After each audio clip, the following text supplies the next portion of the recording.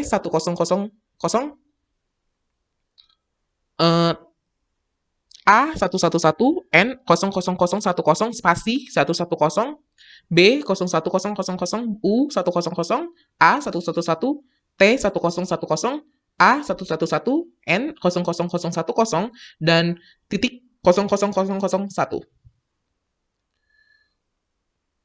Kita masuk ke Shannon-Fano Code. Shannon-Fano Code ini pertama kita dari mohon maaf lahir dan batin titik, kita urutkan, kita dapatkan, kita urutkan, lalu kita bisa lihat data-data mana yang terkecil dan terbesar. Lalu kita bagi dua. Kayak misalnya di sini, di A, N, ini kita bagi dua. Masing-masing datanya jadi ini sama ke bawah sini. Jadi 14 dan 13. Lalu kita bikin garis lurus untuk memecah antara dua itu.